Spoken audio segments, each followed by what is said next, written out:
a G. He likes to bill and coo. I never cared to bill and coo, but he likes to bill and coo, and that's my weakness now.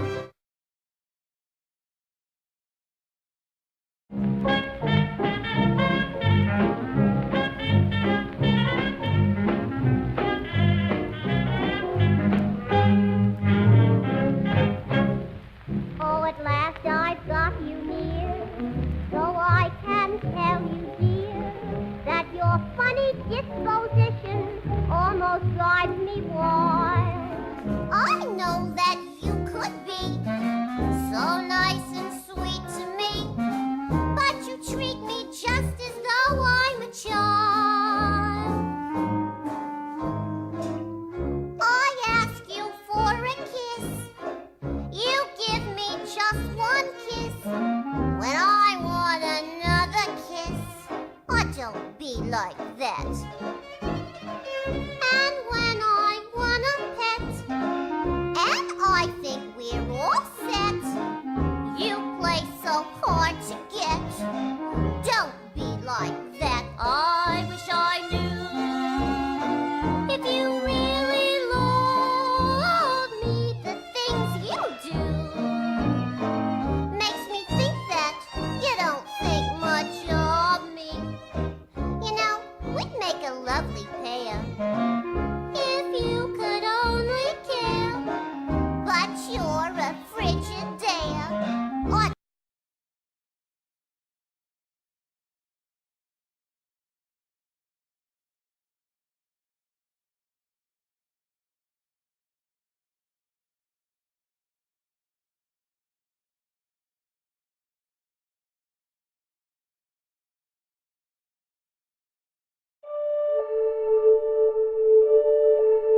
Alice Stokes Paul dedicated her life to the notion of what she called ordinary equality. She came to the cause of women's suffrage when she saw Christabel Pankhurst heckled and forced off stage during a speech for women's right to vote. The Pankhursts' motto, "Deeds, not words," meant everything from speaking on street corners to participating in suffrage parades to throwing rocks and ultimately even to being arrested. The deeds were extreme, but ensured that the suffrage message was heard. Alice was sent to English prisons 3 times for her participation in the movement. While in prison, she went on hunger strike and had to endure painful forced feedings. They usually tied me down by a sheet around the abdomen, by another around the lungs. One of the doctors stood behind and pulled my head back till it was parallel with the ground.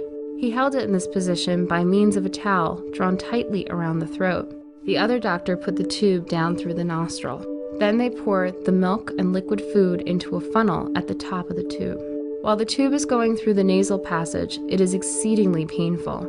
Alice sailed home in January 1910. She introduced to the Pennsylvania suffrage movement bold new demonstration tactics, all from the Pankhurst playbook.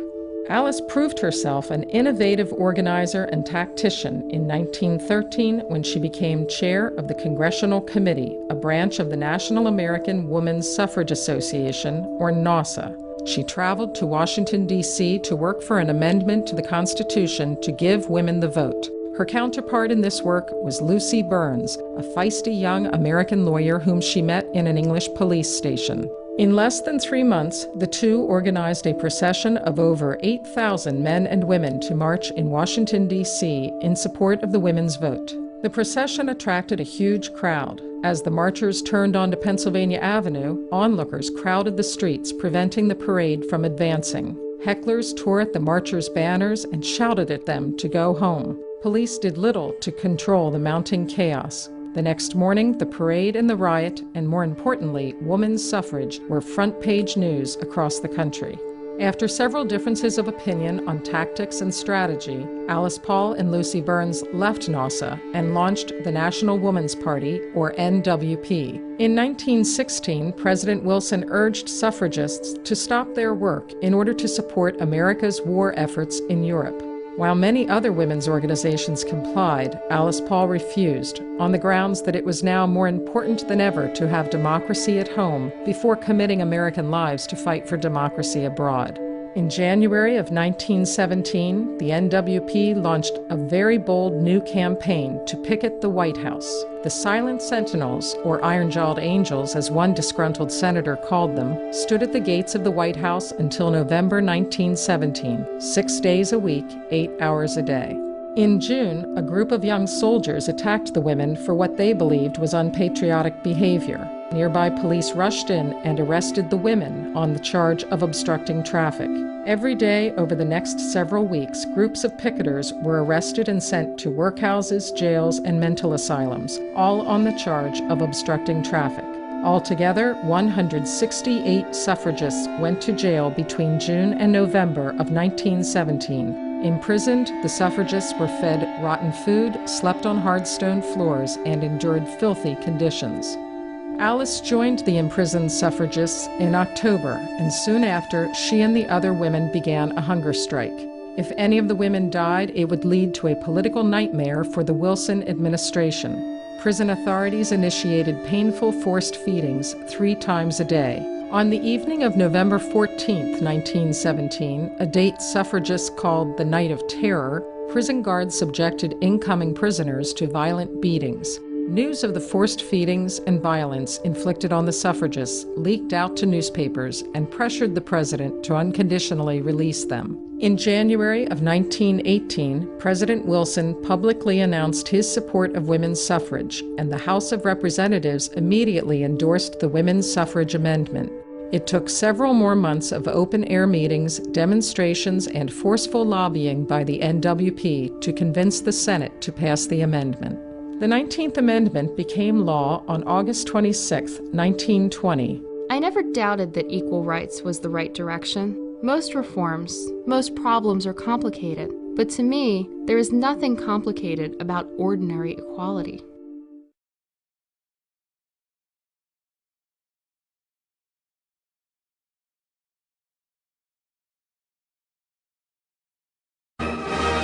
Worst moments in man history. 1920. Men give women the right to vote.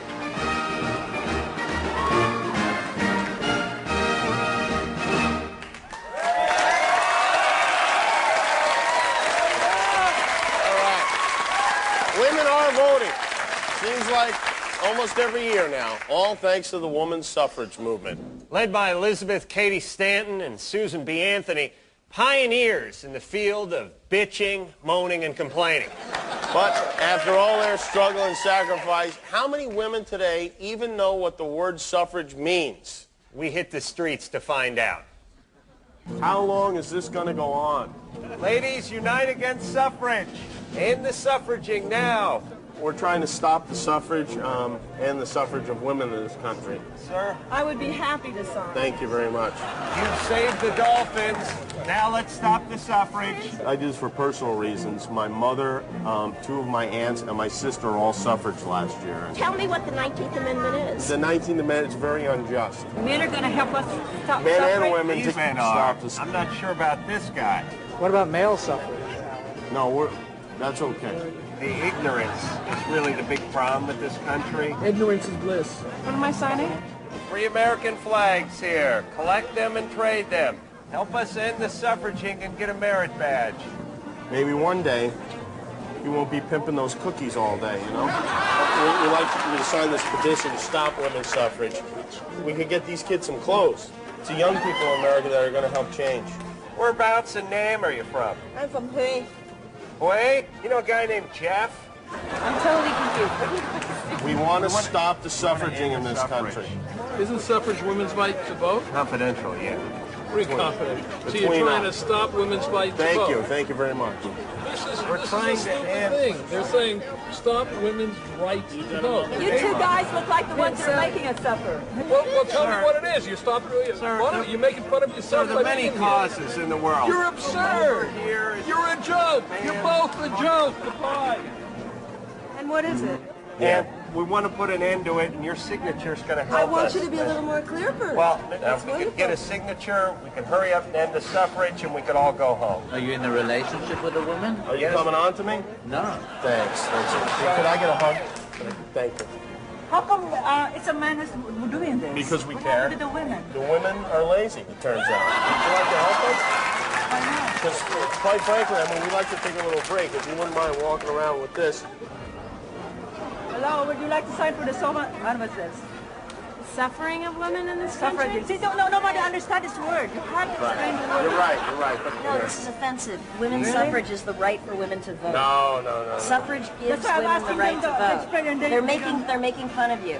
Really? No, I'm not a registered voter. that's all right. Are you an American? I'm broke. All right. They're white men who are wasting energy. We're not time, white. and We're money not white. on- What are you, from Cameroon? Okay, we're not. Help us send a message to Congress on behalf of American women saying to stop the suffraging. Thank you. God bless you. Stop suffrage now. Stop suffrage now. Stop suffrage now.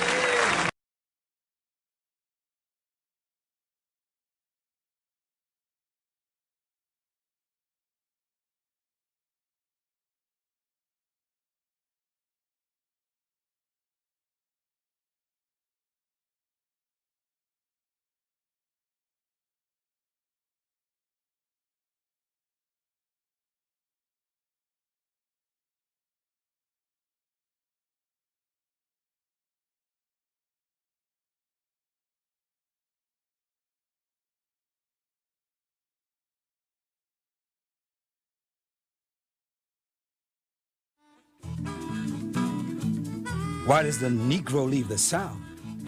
Indeed, you would feel a large part of the answer if you could be on this train, in this Jim Crow car, and share for one night the longing of these people to reach the line that divides Dixie from the rest of creation. As soon as I got on that train, I felt free. Sure, I was sitting in the Jim Crow section up front where all the coal and dust rose up, got in the windows and ruined my clothes. But the chugging of the train couldn't hardly keep up with the beating of my heart. Just behind us is a car for white people, where they can stretch out and rest their heads. They have paid exactly the same fares as we have. Some of these colored men are in the service of the United States, summoned from the far corners of Texas to fight for democracy in Europe. This is certainly a good preparation for trench warfare. We were hoping we'd see the Mason-Dixon line. I thought it would look like a line of trees with some kind of white mark in the middle. Then someone said the bridge ahead was it. We were north now.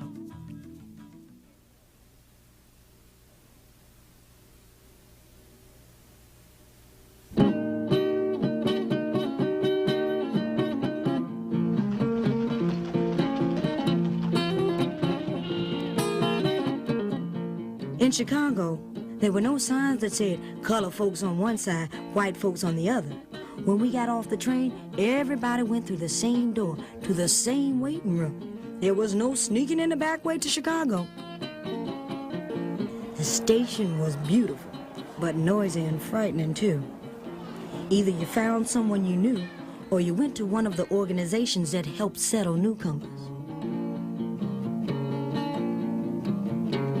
Right near the station was the Loop, Chicago's white business district. And if you went east, it was all Lake Michigan, so huge it could be an ocean. It was strange to pause before a crowded newsstand and buy a newspaper without having to wait until a white man was served. And yet, because everything was so new, I began to grow tense again. I knew that this machine city was governed by strange laws, and I wondered if I would ever learn them. Richard Wright. Dear Mama, when I got on the streetcar and saw colored people sitting by white people, I just held my breath. I thought any minute now they would start something. Nobody noticed. Now, you know I'm not crazy about mixing with white folks, but if I have to pay the same fare, I want the same accommodations. This is a real place for Negroes. I miss you terribly, Willa. To my dear friend, if I had the money, I'd go back south and dig up my father's and mother's bones and bring them up to this country. I am 45 years old, and these 6 weeks I have spent here are the first weeks in my life of peace and comfort. And if I can't get along here, I mean to keep on going. But no matter what, I'll never go back.